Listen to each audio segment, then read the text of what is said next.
Hi, welcome to Z on the Tee. We're here at Albany Golf Club as we are all summer long.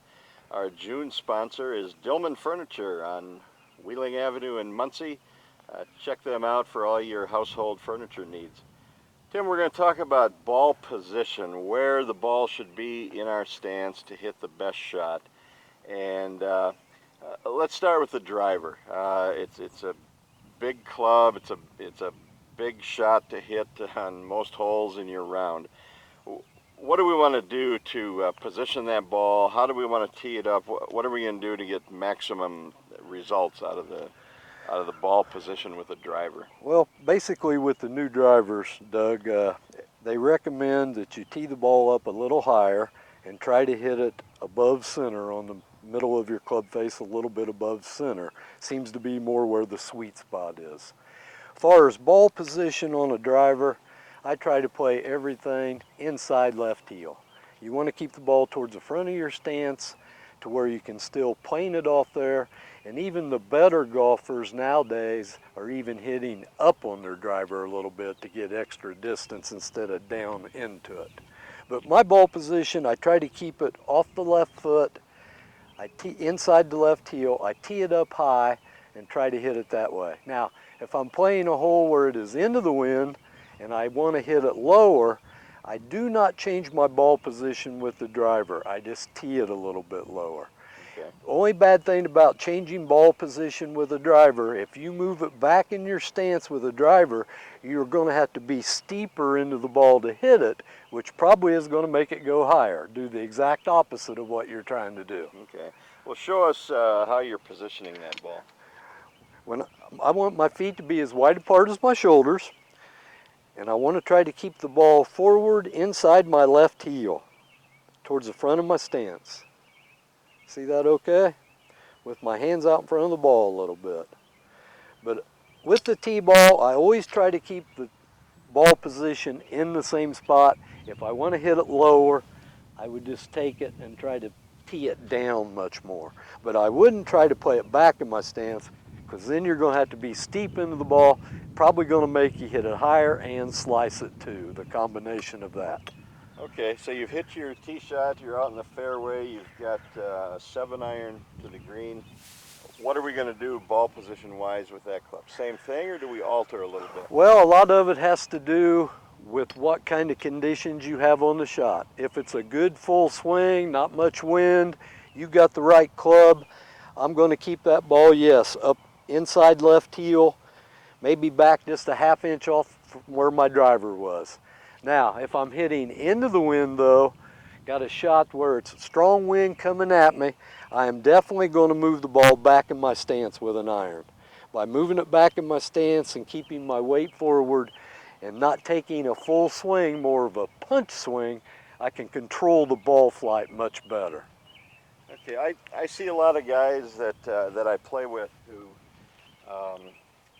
will top the ball a little bit, they'll drive the ball into the ground, and I think that happens probably, like you would top the ball a little bit if you get it moved up more toward your toe, right? And you drive the ball into the ground if you got it back too far in your stance. Mostly in that situation though, it's not going to be as much of where you got it placed, but your weight transfer. Your weight is going to come to your backside when you come back, front side coming forward. Usually if someone hits on top of it, their weight didn't come forward enough or whatever. Usually it's a weight transfer more than a ball position on that.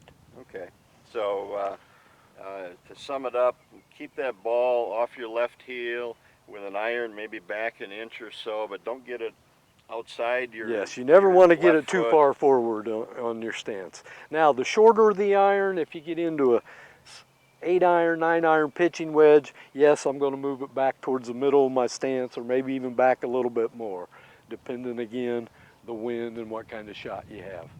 But I try to be consistent with my ball position all the time. The key to this game is try to take the same swing every time. So I try to keep all that stuff the same and control the difference with the club.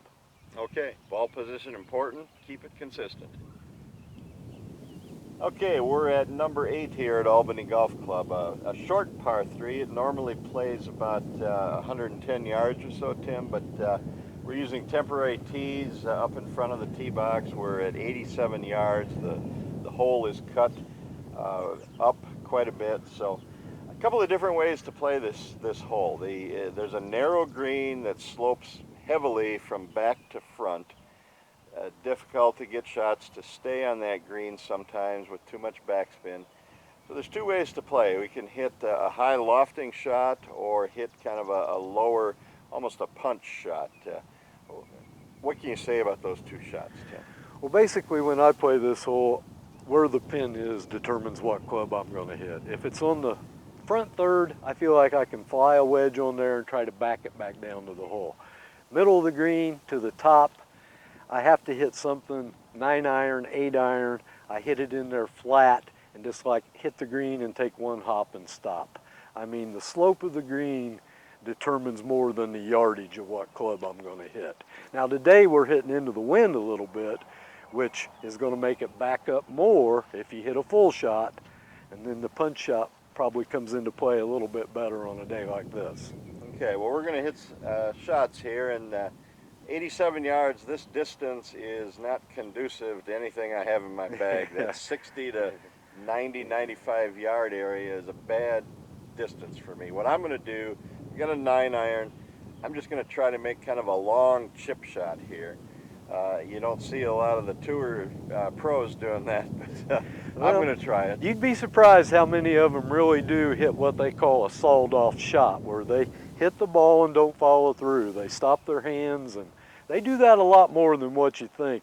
We only see the leaders, the last few holes where that doesn't happen, but if you follow them around, you see a lot of shots played that way on tour. They're very good at punch shots. Okay, well, my only goal is to get it on the green here.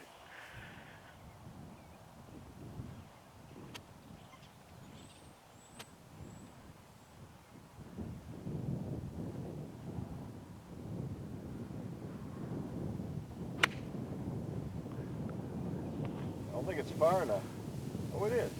Very nice. Got a nice little run. Okay. Took a nice smooth swing. Yeah, kept control of it. Controlled your trajectory, and nice shot. I thought I didn't hit it far enough, but I got a very favorable bounce on a soft piece of land, I think. Well, we have a nice little cutout in front of this green where the fringe is real short, so it will hop up there some. Okay, so you're going to take a more I'm going to take a more shot, really. I'm going to take more of a lofted club, and I'm going to try to fly it past the pin and hopefully bring it back a little bit.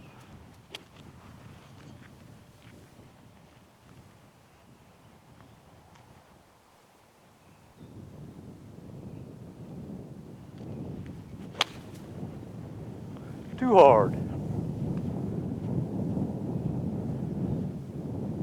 Hit just a little bit left, hit past the pin. It probably would have come back close to that, but I pulled it and had that little hook spin on it. On the left fringe, probably 20 feet or so from the hole. If I would have played it and hit that on the right side of the flag in that position, it would have come down there nice. But by pulling it to the left and my hook spin, the ball always spins left with my swing.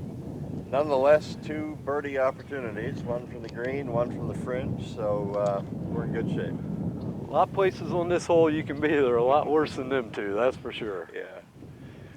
Well, for Lefay Pegues behind the camera, I'm Doug Zaleski here with Tim Pittenger at Albany Golf Club.